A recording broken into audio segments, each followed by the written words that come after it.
en qué pacientes debemos apuntar la tromboprofilaxis, y sumado a esto, indudablemente, un poco obligatorio es hablar de la profilaxis mecánica. Así que bueno, un poco para empezar el tema, ustedes saben que en la enfermedad tromboembólica, en la población internada,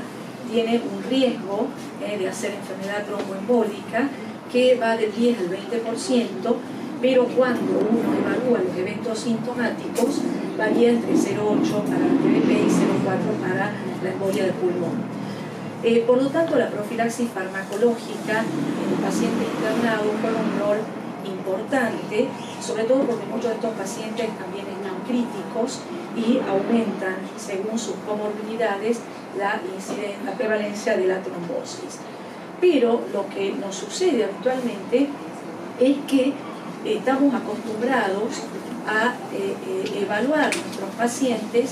pensando en las medidas y en las dosis habituales de profilaxis, tanto para heparina de bajo peso molecular como para no fraccionada o para el fondaparinux, de los que tuvimos experiencia que estuvo muy bien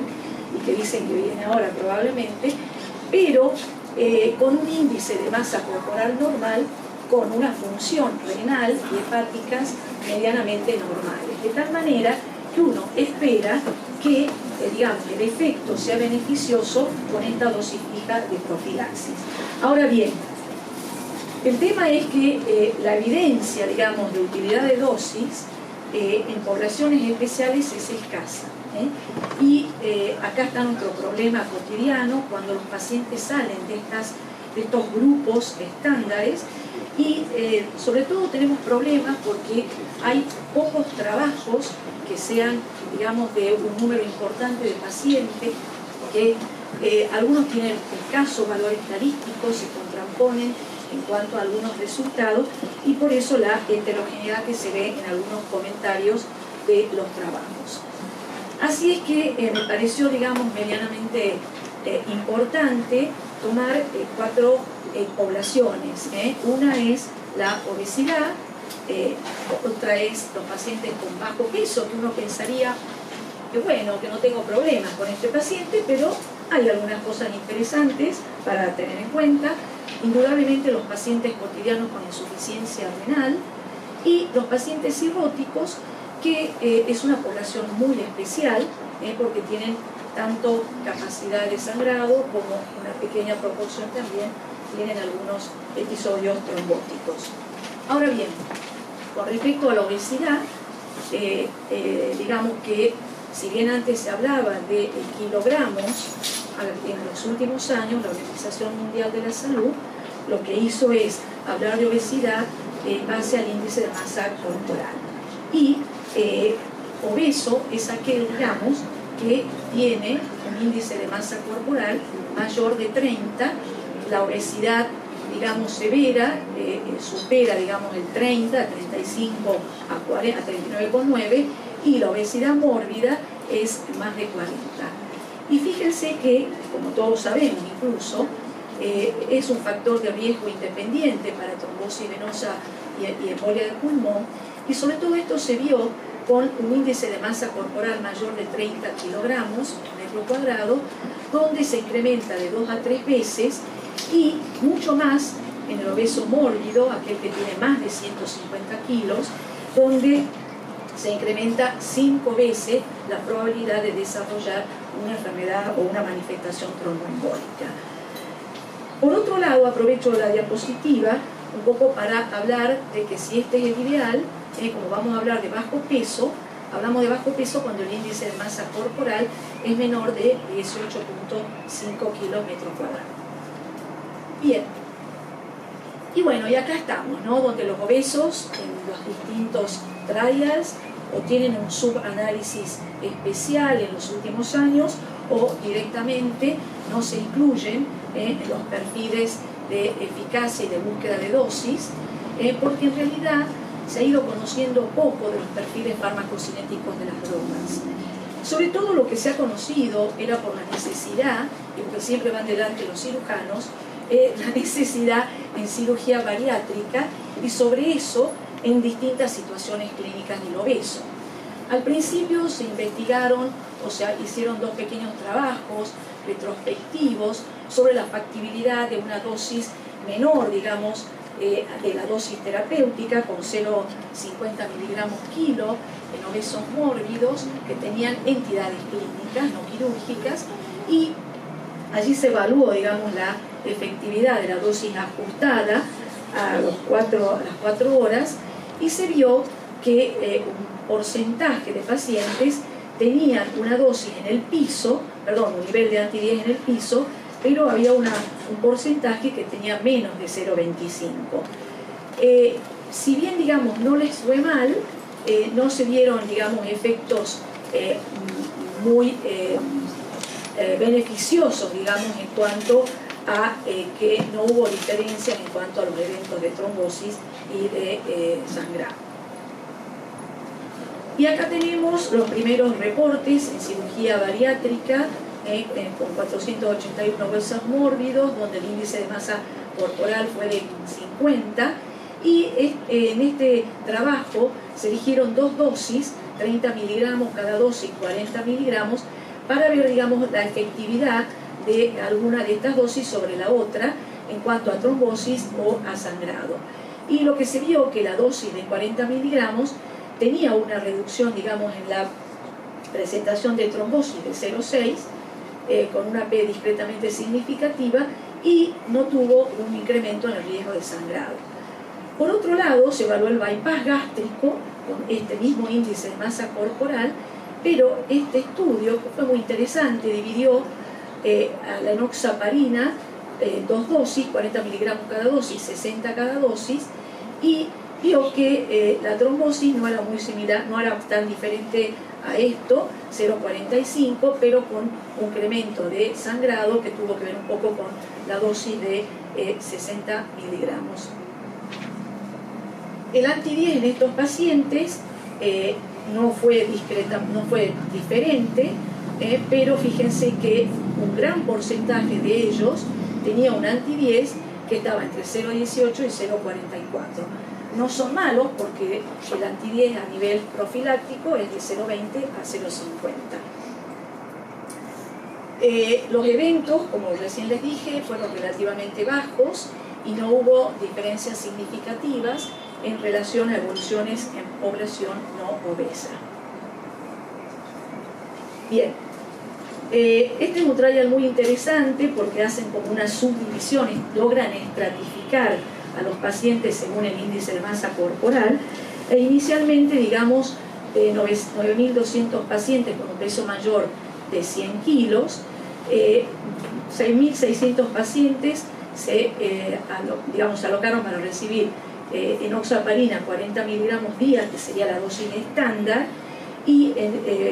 heparina no fraccionada 5.000 cada 8 o 12 horas. Y un grupo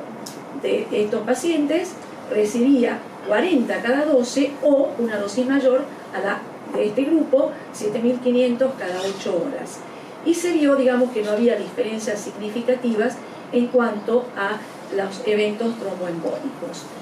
Luego se estratificó un grupo de pacientes con índice de masa corporal menor de 40 y otro que fueron mayor de 40 kilómetros cuadrados, y lo que se vio es que los pacientes que tenían menos de 40 de índice de masa corporal no hubo grandes diferencias significativas con el resto, pero sí se vio que aquel grupo de pacientes con un índice de masa corporal mayor de 40 tuvieron, digamos, beneficios con las dosis mayores, y una reducción de la enfermedad tromboembólica que tuvo una P de 0,05, en donde los que recibían, digamos, mayor dosis con mayor índice de masa corporal tuvieron una reducción mayor que la que tenía menos índice de masa corporal. Y el sangrado, digamos, no fue distinto en los dos grupos. Incluso llamó la atención en este grupo que los pacientes con dosis estándar habían tenido sangrado mayor. Bien, ahora bien, ¿qué pasa con esta población de obesos y las guías? nos han ido pasando a través de las distintas guías algunas recomendaciones que no todas fueron iguales, probablemente en base a los trabajos que fueron apareciendo. Y la guía de ACCP del 2004 lo que dijo es que recomendaba una dosis 25% mayor de heparina de bajo peso en profilaxis en pacientes muy obesos, pero la única recomendación formal fue la de enoxaparina 40 miligramos cada 12 horas. Ahora bien, la guía del 2008 sugería que la dosis de heparina, tanto de bajo peso como no fraccionada, podría ser mayor en los pacientes obesos que iban a cirugía bariátrica, pero no hablaba tanto del índice de masa corporal, sino más bien hablaba del ajuste en base al peso, y tampoco proporcionó alguna estrategia específica para este grupo de pacientes que iban a cirugía bariátrica. La salvó un poco la revisión del año 2000,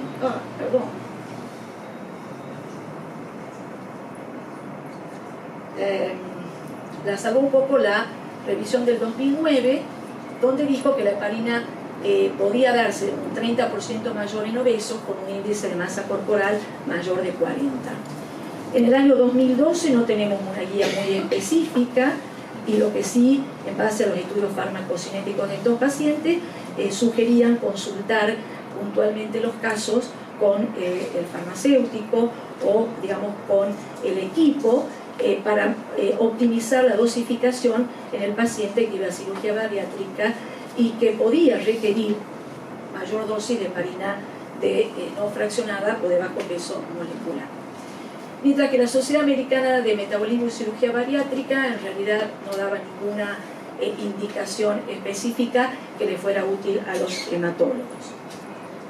Lo que sí, digamos, se sabe es que las mejores recomendaciones, las que han mostrado un discreto mayor beneficio con menos sangrado, precisamente son las que estuvimos hablando, donde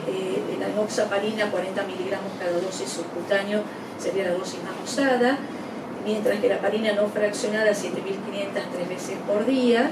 Esto siempre a tener en cuenta también con el clearance que tengan estos pacientes, que son pacientes muy complejos, con falla renal y mucha falla cardíaca a veces. Y en el caso del fondaparinux, la dosis profiláctica, que no era, digamos, la primera línea en prevención, sino que quedaba relegado para aquellos pacientes con historia previa de HIT, y en caso que la enoxaparina estuviera contraindicada. Con respecto, digamos, a las otras heparinas, hay trabajo y experiencia con la heparina más que con la adroparina, y también la ponen en segunda instancia cuando no hay disponibilidad de enoxaparina. En este caso, tanto para DALTE como para nodraparina, se aumentaría la dosis entre un 25 y un 30% por arriba de la dosis total diaria estándar. Bien, esto parece un curso, tengo que pensar cuál aprieto. Bien, ¿qué pasa? Sí. ¿Qué pasa con los pacientes de bajo peso? Son aquellos que tienen menos de 55 kilos, y hay pocos reportes, pero son pacientes que en general sangran. Entonces se quiso ver un poco qué pasaba con esta población. Y así es como en esta población tampoco están claras las dosis en profilaxis, y los niveles de anti-10 en profilaxis estándar con enoxaparina, lo que se ha visto que se incrementan en comparación con la población de peso menor. Es decir, que hay que ser cuidadosos con la dosis que vamos a darle a estos pacientes, sobre todo cuando aumentan los días de estadía en el hospital o de profilaxis. Así como hay un trabajo del año 2013 de Thrombosis Research, donde se evaluó la dosis de enoxaparina de 40 miligramos día en pacientes sin falla renal, con una edad de 72, un peso de 49, pero lo bueno es que logró estratificar a la población en 3 grupos según digamos, los kilos, y lo que vio en esta población es que la media de los 3 grupos fue de 0,54, más o menos 0,18, o sea, tirando a ser discretamente más alta, del 0,20 a 0,50 estándar. Y lo que fue muy interesante es que el 68% de los pacientes con bajo peso tenían una actividad mayor del anti-10 de 0,50 unidades por mililitro. Así es como me pareció importante graficar un poco esto que estamos diciendo y precisamente a menor digamos, peso, la actividad de anti-10 se eleva comparativamente. Y aquí, entonces, la diferencia entre los niveles anti-10 vemos que fue estadísticamente significativa si comparamos el grupo de bajo peso con el grupo discretamente que se acercaba a la normalidad. No sean malos. Bueno, bien. Entonces, como resumen de los pacientes de bajo peso,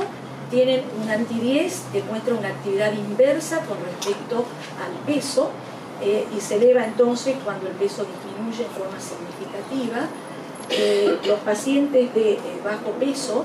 menor de 45 kilos, entonces van a mostrar un anti-10 mayor con respecto al rango deseado y la actividad, digamos, es escasa, la evidencia, perdón, es escasa, pero algunos trabajos dicen que dosis menores a 40 podrían, digamos, tener mayores eventos tromboembólicos. Con respecto a los pacientes con falla renal y enoxaparina, se sabe que con una función renal alterada leve o moderada, no hay, digamos, acumulación, por lo menos patológica, o que tenga un perfil de sangrado en estos pacientes, pero sí se reporta con pacientes con un Gleason menor de 30 mililitros por minuto. Y lo que se ha visto en el estudio farmacocinético de estos pacientes es que los niveles de anti-10 se elevan 65% al cuarto día de estar expuestos a la enoxaparina comparado con los voluntarios sanos, y no pasó esto con la dalteparina y la tinzaparina, que han tenido menos bioacumulación en los distintos trabajos de profilaxis. Entonces, lo que se recomienda es hacer un ajuste de dosis, sobre todo limitado a la heparina enoxaparina. Lo que se dice es que con un CLIDEN alrededor de 30 ya la profilaxis debería estar bajando a 30 miligramos por día, pero ojo, porque estos pacientes, esto está evaluado sobre todo en un periodo corto de profilaxis de 4 a 10 días, y lo que se ha visto que la insuficiencia renal moderada a más días va a tener más actividad más alta del anti-10 con aumento en el riesgo de sangrado. Los datos de heparina de bajo peso, sobre todo enoxaparina, en pacientes con menos de 20 de Clearance, son escasos, mucho menos en diálisis, que hoy está prohibida. Y en esos casos, por supuesto, la prevención es la droga de elección de heparina no fraccionada. Con respecto al paciente cirrótico, ustedes saben que como buenos hematólogos y bioquímicos sabemos que tienen un balance desbalanceado entre la tendencia a la trombosis y al sangrado, y entonces es una población muy difícil a veces de ajustar la profilaxis, pues son pacientes que tienen más de 2 o 3 factores de riesgo y tienen antecedentes de algún sangrado varicial 3 o 4 meses atrás, y por eso esta población ha sido motivo también de preocupación. De hecho, como había dicho la doctora Casali, los pacientes cirróticos también han entrado en este estudio de prevalencia de la enfermedad tromboembólica, y en el año 2014 Bogali vio, digamos, en un subanálisis que había una prevalencia según clasificación de factores de riesgo en los pacientes de bajo riesgo con menos de 4 puntos en el score de Padua del 2%, y podía llegar hasta el 22% en los que tenían más de 4 puntos. Por lo tanto, es una población difícil. Se va a poder dar profilaxis fundamentalmente si el paciente está en ausencia de sangrado y con un recuento plaquetario mayor o igual a 50.000. En ese caso elegiríamos la profilaxis farmacológica, ajustando también al peso de este paciente y a la función renal. Y el sangrado activo probablemente donde no quede otra que hacer profilaxis, sea un paciente que haya que pensar en una profilaxis mecánica con un grado de recomendación muy bajo, 12. Ahora bien, ¿qué pasa con el rol de la profilaxis farmacológica? Y también nos sucede un poco lo que pasa con estas poblaciones especiales. Existen datos limitados sobre la utilidad de esta modalidad, pues son muestras pequeñas, poblaciones medianamente heterogéneas, variabilidad de los endpoints. Y lo que sí se sabe es que muchas veces se necesita para optimizar la profilaxis, porque ya el estudio PROTECT comparó la heparina con heparina no fraccionada, evidenció que a pesar de la profilaxis había un 5 o un 6% de los pacientes que desarrollaban enfermedad tromboembólica. La ECCP novena nos dice que eso, la elección de esta modalidad como alternativa a la profilaxis farmacológica tendría un rol en los pacientes críticos, tanto quirúrgicos como clínicos, con aumento del potencial del sangrado, y la ECCP habla, digamos, de las medias de compresión graduada con un nivel de recomendación 2C, pero de preferencia, y bueno, un poco por experiencia también, la compresión neumática intermitente sería la que uno, si puede y tiene, elegiría en caso que el paciente no pueda tener la profilaxis farmacológica. Entonces, las medidas de compresión graduada son útiles, tienen una presión entre 15 y 20 milímetros. Aconsejan, por supuesto, el uso continuo de día y de noche hasta recuperar la movilidad, mientras que la compresión neumática intermitente y los dispositivos de impulso de pie tienen una recomendación fundamentalmente intraquirúrgica, una gran utilidad, pero no termina en el quirófano, sino que se aconseja no menos de 18 horas diarias. Y las dos guías hablan que siempre, si se elige esta modalidad, deberá ser durante la internación, no solamente intraquirófano, y hasta que el paciente haya adquirido movilidad. Por supuesto, estas son las más conocidas. Esta es mucho más útil que las medias de compresión porque tiene una presión de más a menos, con compresiones de 11 segundos que hacen más efectiva que la media de compresión graduada. El tema es que hay contraindicaciones. Algunos pacientes tienen, por ejemplo, claras problemas de úlceras úlceras en miembros inferiores, dolor en miembros inferiores. El paciente con falla cardíaca no sería el mejor candidato. El paciente que tiene plaquetopenia o enfermedad arterial y la neuropatía periférica, o sea que no es todo tan sencillo. Bien, y hablando muy rápidamente de esto, hay algunos trabajos que han comparado, digamos, la asociación de la tromboprofilaxis con el riesgo de TBP, y se ha visto fundamentalmente el beneficio dentro de esa trombosis incidental, que fue el motivo por el cual se hizo este trabajo, no sintomática sino incidental, que hubo una discreta mejoría del porcentaje de enfermedad tromboembólica en los pacientes que tenían una compresión neumática intermitente. Por lo tanto, tendría un efecto protector adicional a la profilaxis farmacológica en pacientes críticos, postquirúrgicos y clínicos. El estudio CLOTS es otro estudio que lo que evaluó fue la reducción del riesgo de TBP en los pacientes con stroke, donde se hizo, digamos, compresión neumática intermitente versus compresión no neumática, y los pacientes podían recibir heparina no fraccionada de bajo peso. Se hizo en el Reino Unido y el endpoint fue la TBP proximal a 30 días, y se vio que aquellos que recibían compresión neumática tuvieron un 8.5 versus los que no lo habían recibido, con una reducción del riesgo de 3.6%. Lo interesante es que esta población, solo el 25%,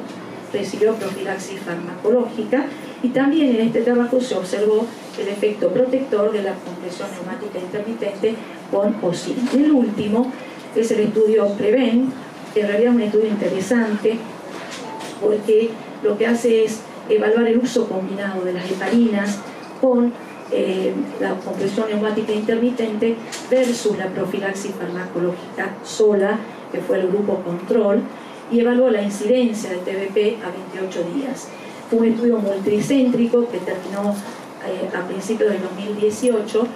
pero en realidad fue suspendido por 2 análisis interinos donde había claras evidencias en cuanto a la eficacia sobre la seguridad,